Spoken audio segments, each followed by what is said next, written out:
Je, dunia hii ni vizuri kuwa karibu na nani ama nini? Watu wengine wanasema hii dunia ni vizuri kuwa karibu na shamba. Mimi ni msabot. Wasabot waliform kikundi moja inaitwa Sabot Land Defense Force. Na tena wasabot wanajitanga big up correct. Yani shamba ni number 1.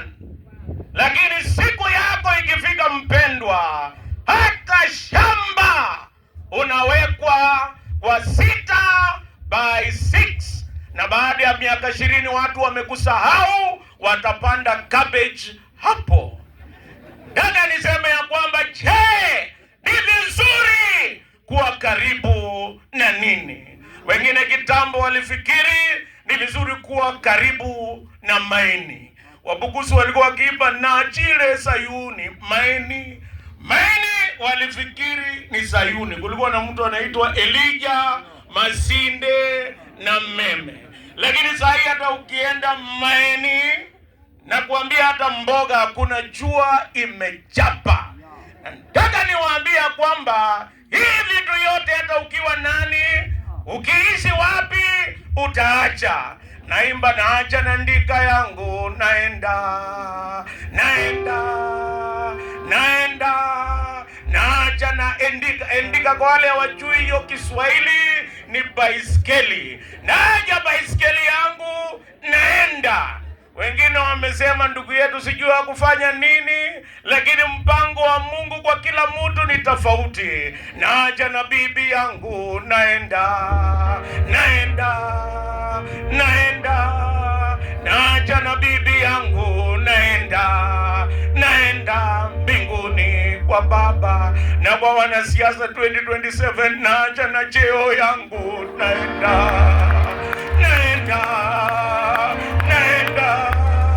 Naacha na cheo yangu, naenda mbinguni kwa Baba. Dada, nikwambie dunia iko maneno. Iko maneno mingal. Iko maneno dunia hii. Mangana, iko maneno dunia hii. Dunia hii kuko na mambo mengi yanafanyika. Nataka niwaambie kwa hii dunia wovu inaendelea.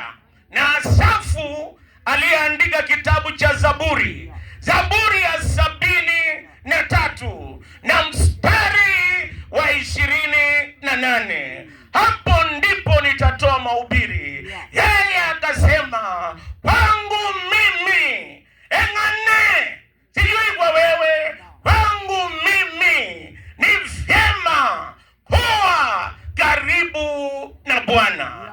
Nitamfanya Bwana kuwa kimbilio langu, nitayahubiri matendo yake yote. Kitu ambacho nataka niwaambie, ni vizuri kuwa karibu na Bwana. Nataka nikwambie, ukiwa karibu na cheo inaweza kukuacha. Nataka nikwambie, kuko na watu walikuwa wanaendeshwa na magari, hata wakati mwingine na bodyguard, wanakaza mwili na kupiga suluti, lakini cheo ikienda. Huko na mbunge mmoja kitambo alikuwa waziri, alikuwa anaitwa Robert Matano.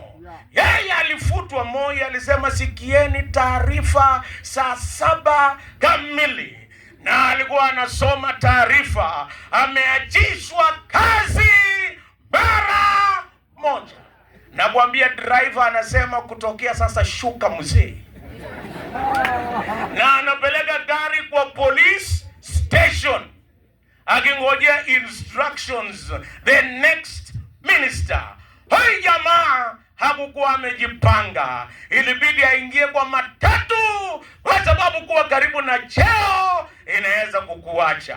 Hata kuwa karibu na wamama wanaweza kukuchanganya. Suleimani alioa wanawake 700, lakini mwishoe akachanganyikiwa, akaacha njia. Na hata kuwa karibu na nguri, nende enjaka inafanya mtu macho inatoka kama ng'ombe, anaweza kula ugali gorogoro 6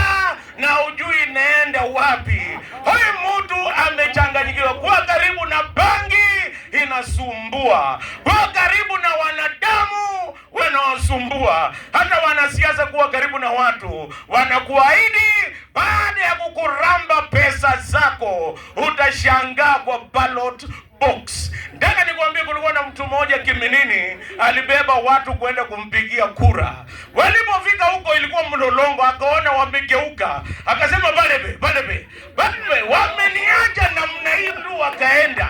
Ndaka nikwambie, watu wanaweza kukuacha, lakini ukiwa karibu na Bwana, kitu cha kwanza unapata msamaha wa dhambi. Bwana asifiwe. Nataka niwaambie, dunia hii sisi ni wasafi. Upende usipende, sisi ni wasafi. Na siku yako ikifika, Biblia inasema kwa kuwa imeandikwa kwa binadamu kufa siku moja, na baada ya kufa ni hukumu. Siku yako ikifika utaenda. Haijalishi watu wengine wanalalanga nyumbani, anaweka tarimbo chini ya kitanda, jembe upande hii, shoka upande hii, sururu na mshale, anajichunga. Lakini hata mwizi akikuja unatoroka, unaacha sote. Nataka niwaambie, ni vizuri kujua ya kwamba sisi ni wasafiri, na hii dunia hatutaondoka na vitu vyote. Tutaondoka na tikiti ya kwenda mbinguni ama ya kwenda jehanamu. Uliza jirani yako, yako ikifika leo una tikiti gani? Uliza yeye, angalie kwa sura ama kwa macho. Uliza yeye, yako ikifika uko na tikiti gani leo? Amekuambia? Amesema ama bado hajasema? Nataka niwaambie kila mtu, Biblia inasema wezi wawili walisulubiwa na Yesu Kristo. Wa kwanza akasema, kama wewe ni mwana wa Mungu, jiokoe na uniokoe mimi pia. Wa pili akasema, Yesu unikumbuke. Yeye hakuenda kanisa, hakuwahi kuhudhuria mambo mengi, lakini siku ya mwisho akasema, Yesu unikumbuke. Yesu akasema, amini nakuambia, leo utakuwa pamoja nami paradiso. Heri wale ambao wako karibu na Bwana, watapata msamaha wa dhambi. Nataka nikuambie, hii dunia ni vizuri kusameana. Na ukiwa Mwangilikana lazima useme sala ya Bwana. Tunasemaje? Baba yetu uliye mbinguni, ufalme wako uje, utupe leo, utusamehe kama vile sijasamea huyu ninakaa karibu naye. Hebu angalia kwanza, unakaa karibu na nani? Kama bado tunaishi dunia hii, ni vizuri tusameane. Na nasema ya kwamba huyu ndugu yetu hatujui wakati wa mwisho, saa yake ya mwisho alimwambia Mungu nini. Mara ya mwisho nilimuona, tulikuwa na baba yake na mama yake. Nilimuombea akiwa barabarani Kapkoi, hapo penye wana collect cess. Lerida akasema, kijana yangu yuko hapa. Nikasema wacha tumuombee. Padri akafanya ibada pale kwa gari nikimuombea. Nikaomba Mungu awe pamoja naye. Tena jana nikaomba tukiwa kule. Siku yako ya mwisho, maneno ambayo utasema ni vizuri uwe karibu na Bwana, kwake kuna msamaha, na yeyote anaweza kusamehewa. Haijalishi dhambi gani ulifanya. Mimi nilitaka kuchoma shule inaitwa Friends School Kamsinga, na waliandika barua yangu, conspiring to burn the school is not a laughing matter. Your son is callous and evil-minded, who is not supposed to be mixed with the right-thinking Kenyans. A safe place for him is in a prison cage. Mimi nilikuwa padri, lakini beyond repair. Kama baiskeli haina frame, haina freya. Lakini leo nasimama nikihubiri. Siku moja nilitembea town, nikakutana na watu tulikuwa na wao zamani. Wakaniambia, Chesosi, twende. Mimi nimeiba gunia 20 ya baba yangu. Ukitaka tutakunywa chwara. Chwara kwa wale hawajui ni nguli. Ukitaka tutakunywa nguri, ukitaka tutakunywa ile ya chupa. Nikamwambia uko sawa, isipokuwa kitu kimoja, nilisamehewa na Yesu. Na siku hizi mimi ni padri. Aliniangalia kutokea kichwa mpaka mguu. Akaniambia wewe ni padri? Nikamwambia ndio. Akaniambia kila mtu atakuwa padri kama wewe umekuwa padri. Nikasema ndio, ni vyema, kwa sababu kila mtu anaweza kusamehewa na Bwana. Kabla hujaondoka dunia hii, ambia Mungu akusamehe. Jambo la pili, ni vyema kuwa karibu na Bwana ili akubadilishe. Kuna watu wengine wanatakana kubadilishwa kwa kusengenya. Yaani mama akikaa mpaka jioni bila kwenda kwa jirani atakuwa mgonjwa. Yaani mdomo inamuuma, ngalega ndio kuongea. Kwa sababu za zingine wa mama wanapenda mshene, na hata siku hizi pia wanaume. Na wengine ni uongo. Lakini Yesu peke yake ndiye anaweza kukubadilisha. Ni vyema kuwa karibu na Bwana ambaye anabadilisha watu wote. Bwana asifiwe. Hata jela haibadilishangi mtu. Mtu anayekuwa jela akirudi, kama alikuwa ni mlevi, anatafuta penye pombe iko. Kama alikuwa ni mwizi, ameshikwa tena. Lakini Yesu akikubadilisha, anakubadilisha kabisa. Ninaomba twende kwa Yesu tubadilishwe. Jambo la tatu, ni vizuri kuwa karibu na Bwana ili atupe matumaini. Nataka niwaambie, juzi Jumapili ya chini kule, it was a black Sunday for ACK St. Mark's Toro. Mimi kama padri Leirida nilipata 3 missed calls yake asubuhi. Nikampigia, akaniambia tuko Cherengani na kijana anapelekwa Eldoret. Nashukuru kuko na padri wa county ambaye anaitwa Nandazaba. Yeye alifika huko mapema na hata alimshughulikia. Saa zingine mimi padri, unajua sijui kuendesha gari. Saa zingine ningeweza. Yeye anasema alifika mapema. Na nilipofika pale mile 7 nikiendeshwa sasa na mke wangu Reverend Lydia ndio arudi. Kwa sababu unajua sisi watu wa mlimani, najua tu kuendesha punda.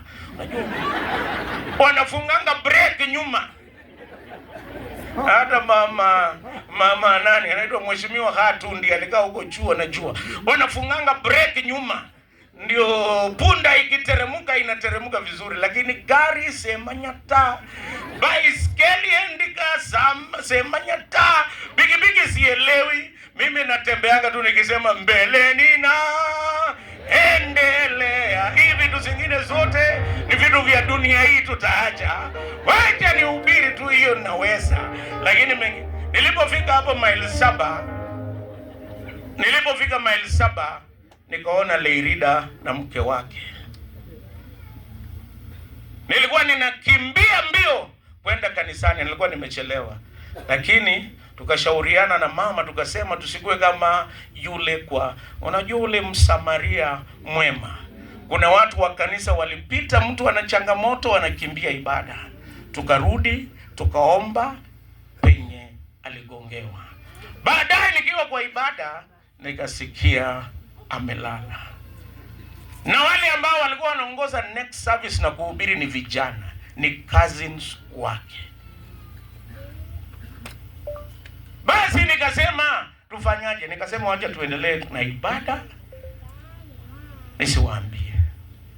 Tukaendelea na ibada. Wakati wa matangazo nikasema tuombee Hosea, amepelekwa Eldoret. Basi yule kazini wake anaitwa Natasha ndio alikuwa anahubiri. Alipomaliza kuhubiri, na nafikiri akaenda kukaa, simu iko na maneno.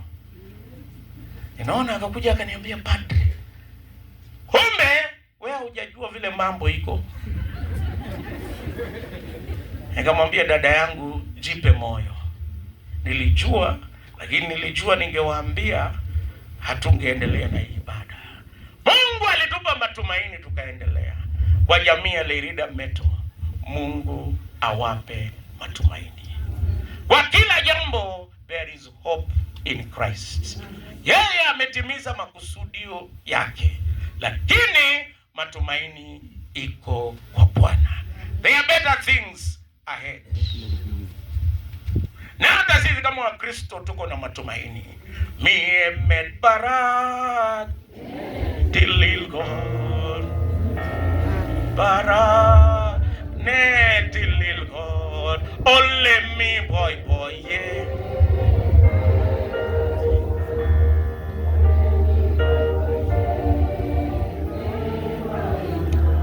kendos gegiges hago la sulatoria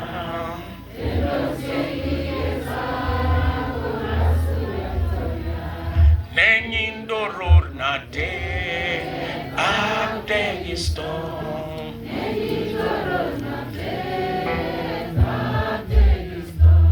ongebe emoni gayani. Wangapi wanataka kwenda huko sahi? Mimi nauliza wapendwa, wangapi wanataka kwenda sahi huko? Beba mkono juu. Wangapi wako tayari? Ni mzee peke yake Biama hako tayari, wengine wamekausha hawako tayari kwenda, lakini yeye peke yake amesema sahi nikiitwa niko tayari. Jambo la pili, Biblia inasema nimemfanya Bwana kuwa kimbilio langu. Biblia inasema nimekukimbilia ewe Bwana ili nisiaibike. Hii dunia watu wanaaibishwa. Hii dunia marafiki wanaweza kukuaibisha, lakini ukimkimbilia Bwana hautaaibika milele. Hata siku ya mwisho jina lako litapatikana katika kitabu cha uzima. Biblia inasema jina la Yesu ni ngome, wenye haki ukimbilia wakawa. Hii dunia hakuna usalama. Dunia ambayo ina wizi ya mahindi. Wangapi wajaibiwa mahindi mwaka huu? Wizi ya mahindi. Dunia hii ambayo ina shida mingi. Dunia hii hakuna usalama. Dunia hii ambayo ina wezi na watu wanakimbia nje usiku, watu ambaye ni warogi. Dunia hii hakuna usalama, lakini jina la Yesu ni ngome imara, wenye haki ukimbilia wakawa. Hata sisi tusikimbilie kanisa. Kuna wale walikimbilia Mackenzie na mwishoe hawajulikani penye wako. Lakini Mackenzie alikuwa mtu wa ajabu. Alifanya mpaka watu wengine kutoka Western wakaacha ugali, yani wakaacha busuma. Unajua wakati mwingine watu unasikia mtu anasema sahi ati padri nimekula mahindi 8 na nililala jana njaa. Wako nilibubi. Lala mbaya sana kwa sababu hajafinya ugali. Lakini kanisa ya Mackenzie ilifanya watu wengine wakaacha ugali na wakasafiri. Usikimbilie mhubiri, usikimbilie yoyote. Kimbilia Yesu Kristo na utakuwa salama. Namalizia kusema nitayahubiri matendo yake yote. Kifo imeshtua. Kifo ni hatari. Nataka kusema ya kwamba kifo ni kitu hatari sana na inatisha. Hata Yesu aliposulubiwa akalia akasema Eloi Eloi lama, Mungu wangu mbona? Alafu akasema Bwana uwasamehe watu hawa kwa sababu hawajui lile wanalo. Alafu akasema na Yesu akalala. Kama vile wengine walilala. Kulikuwa na mtu huko kwetu mkubwa mpaka watu wakaimba wimbo kuhusu Matwakei. Tena hii mwezi wa 8 ndio wanaimbanga. Sitaki kuimba hiyo wimbo, saa zingine kumsambwa itanifuata, lakini nataka kusema watu waliimba kuhusu Matwakei. Yeye alikuwa mtu mkubwa huko kwetu akalala. Kulikuwa na Muhammad wa Waislamu. Siku yake ilifika akalala. Kulikuwa na Buddha wa Wahindi, Gautama Buddha. Siku yake ikafika akalala. Kulikuwa na mtu anaitwa Black Messiah, Ondeto. Siku yake ikafika akalala. Na upande ya kwetu kulikuwa na mtu anaitwa Jehova Wanyoni. Yeye alikuwa na occupy dunia mzima, lakini nasikia alizikwa kwa shamba point moja. Hata siku yake ikafika akalala. Yesu Kristo pia akalala. Kama hiyo ndio ingekuwa mwisho, hakuna kitu ningewaambia leo. Siku ya kwanza waliweka askari kuchunga kaburi yake. Kama ingekuwa Kenya wangeweka RDU, Rapid Deployment Unit. Siku ya kwanza nataka niwapatie 100%. Kwa kisabu tunasema kirip kubwera. Walichunga vizuri sana. Siku ya pili nataka niwapatie 101%. Walichunga vizuri sana. Siku ya tatu Yesu akapatia shetani technical knockout ya mwisho. Akachukua kifunguo vya kifo na vya mauti. Jiwe likapiringishwa. Askari wakaanguka ni kama wamekufa. Na Yesu yu hai akafufuka. Waangalika tunasema akapaa kwenda mbinguni. Akapaa kwenda mbinguni. Kutoka huko atakuja tena kwa hukumu watu walio hai na waliokufa. Yesu alishinda kifo. Kitertermet. Na hata sisi tuko na matumaini. Yeye alishinda kifo na sisi tutashinda kifo. Mungu wa amani awe pamoja nanyi. Kumbuka nimehubiri kuhusu mambo matatu kutoka katika kitabu cha Zaburi iliyoandikwa na Asafu 73 na mstari wa 28. Kwa hii dunia ni vizuri kuwa karibu na Bwana. Ni vizuri kufanya Bwana kuwa kimbilio lake. Na ni vizuri kuhubiri matendo yake. Alituumba, akatuokoa, na yeye akashinda kifo. Na sisi tukimwamini tutashinda kifo. Na tuombe. Baba mwenyezi na mwenye rehema, ni vizuri kuwa karibu na wewe kwa dunia hii ambayo iko na mambo mengi. Baba mwema, ninaomba faraja zako ziwe juu ya familia mtumishi wako Leirida. Baba mwema, ninaomba uwatulize mioyo ukiwapa nguvu na matumaini. Kumbuka pia Baba mwenyezi, wote utusaidie tuwe karibu na wewe, tupokee msamaha, tubadilishwe, na utupe pia Baba mwenyezi matumaini. Utusaidie tukufanye wewe kuwa kimbilio letu, na pia Baba mwenyezi utuwezeshe tuhubiri habari yako ya uumbaji, wokovu na kushinda kifo. Kwa jina la Mungu Baba, Mwana na Roho Mtakatifu. Kwa majina mimi naitwa Mchungaji Kimutai Chesosi. Mchungaji Kimutai Chesosi wa kanisa la ACK St. Mark's Toro. Mungu wa amani awabariki, na injili ni lazima bariki.